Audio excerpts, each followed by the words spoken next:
നോമ്പുകാലത്തൊരു പ്രത്യേകതയാണ്, കൂടുതൽ സമയം ഈശോയുടെ അടുത്തിരിക്കുക എന്ന് ഞാൻ തീരുമാനിച്ചു. അത് നല്ല കാര്യമാണ്. പക്ഷേ ഞാനത് ചെയ്യുമ്പോൾ ഞാൻ ഈ ഒരു തീരുമാനം എടുത്തതുകൊണ്ട് ഏതെങ്കിലും വ്യക്തികൾക്ക് ഏതെങ്കിലും സാഹചര്യം കൊണ്ട് ബുദ്ധിമുട്ടാവുന്നുണ്ടോ എന്ന് ഞാൻ ശ്രദ്ധിക്കണം. ഞാനിവിടെ ഉദ്ദേശിച്ചത് എൻ്റെ മനസ്സിൻ്റെ ഭാവം.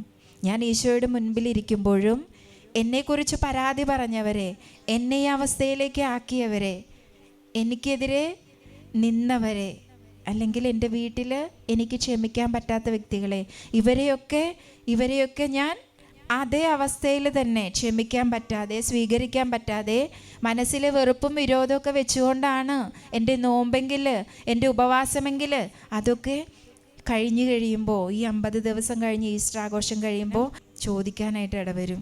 ഞങ്ങൾ എന്തിനാ ഉപവസിച്ചേ, ഞാൻ എന്തിനാ പ്രാർത്ഥിച്ചേ എന്ന് ചോദിക്കാനായിട്ട് ഇടവരും. അതുകൊണ്ട് ജോയൽ പ്രവാചകൻ്റെ പുസ്തകത്തിൽ കറക്റ്റായിട്ട് പറയുന്നുണ്ട്, നിങ്ങളുടെ വസ്ത്രമല്ല കീറേണ്ടത്, ഹൃദയമാണ് കീറേണ്ടത്.